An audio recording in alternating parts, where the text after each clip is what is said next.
Hey, welcome back again to Rev HiFi. One more time, my name is Mike Walsh. We're here to dive right smack into the reviews of all of these records behind us. As I stated in our last video, we're going to start with a new hero of mine. Well, not so new, but newer compared to some.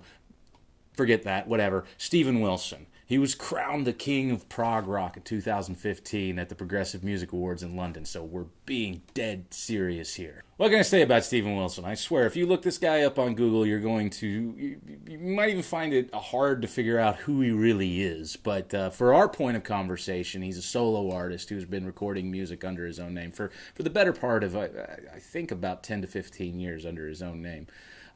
But the guy is prolific, and his musical output is pretty incomparable. I rack my brain and try to think of another artist who has had so much influence and worked with such a huge array of legends. I mean, this guy, well, for starters, he's in multiple bands. Currently, he's acting as a solo artist, but he's also just about to release another album under the band Blackfield, which you see behind me here. He's also most well known for leading and fronting the band Porcupine Tree. He's also in a band No Man. He was in IEM, Bass Communion. He partnered with Michael Ackerfeld of Opeth in a project called Storm Corrosion. And these are just groups that he technically is in. He's also been known as one of the best producers working, especially in the progressive rock genre. He's mixed or produced everyone from King Crimson to Jethro Tull. He's been absolutely vital to the growth of the progressive metal band Opeth. He's also been associated with greats like Dream Theater. He lent his voice to Dream Theater. He had Alex Lifeson from the legendary Rush play on a Porcupine Tree album. I mean, if you are a prog rock artist or band, then Steven Wilson is at bare minimum on your radar. If you're a fan, you need to recognize him as one of the greatest living producers and creators of the genre. I personally discovered him in around 2004. I believe the Porcupine Tree Deadwing album had just been released, and I was starving for more music that was close to the Tool or Pink Floyd style of music. I didn't even know what progressive rock was, but I found a website called progarchives.com. Need to look to see if that's even still a thing, but back in 04, you could type in a bunch of bands and it would give you recommendations, and I kept getting Porcupine Tree over and over and over again. And I got to tell you, it was absolutely one of the greatest bands I've ever discovered, and I'm not kidding, right up there with Pink Floyd and Tool, in my opinion. Anyway, I want to get straight into the review, but before I get there, I wanted to say I chose Steven Wilson as the first artist that we would cover here at Rev HiFi because last November, me and Tiff got to go see Steven Wilson in concert, and I got to tell you, if you ever have the chance, do it. If you're a music nerd or love rock and roll, it is an amazing, beautiful experience. If you don't like being lectured, maybe you don't. This is the type of guy he had a lecture series at his concert.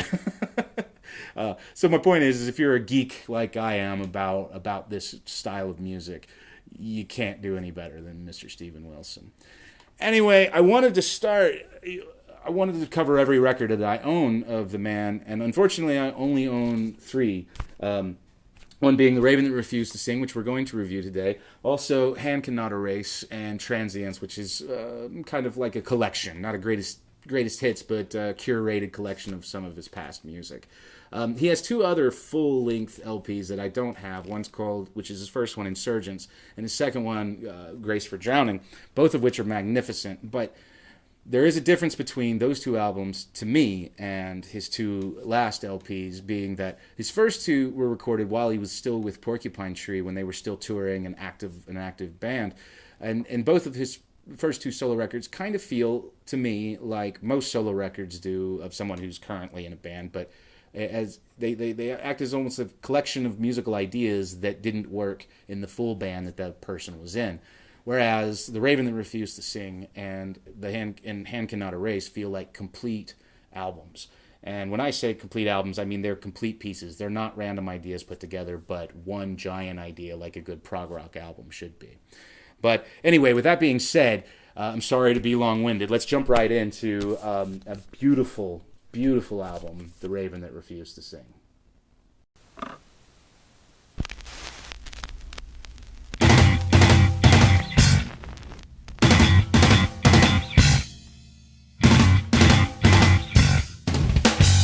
The third LP in Steven Wilson's solo discography, The Raven That Refused to Sing and Other Stories, is in my opinion Wilson's best and most fully realized release since he started his solo career. That is not to say that his first two albums aren't any good.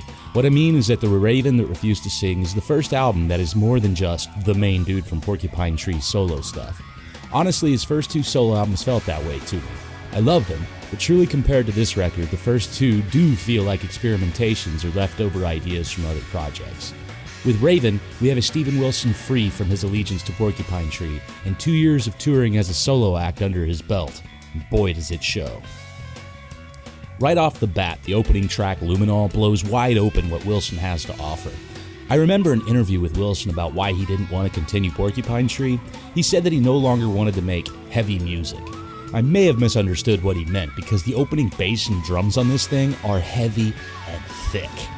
Soon the rhythm is accompanied by guitars and synths, and for a split second you might think you are listening to a B-side latter-day Opeth tune.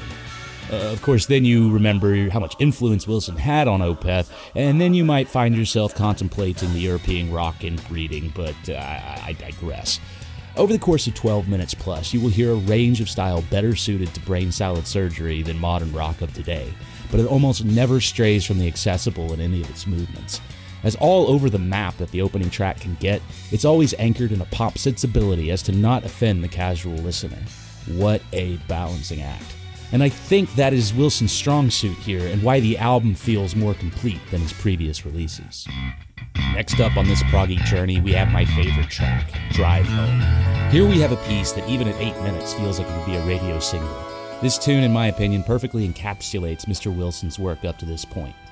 It's full of melancholy, it broods, its emotions shift. Slowly the track begins to build, slowly growing toward an orgasmic climax that incorporates everything that came before it.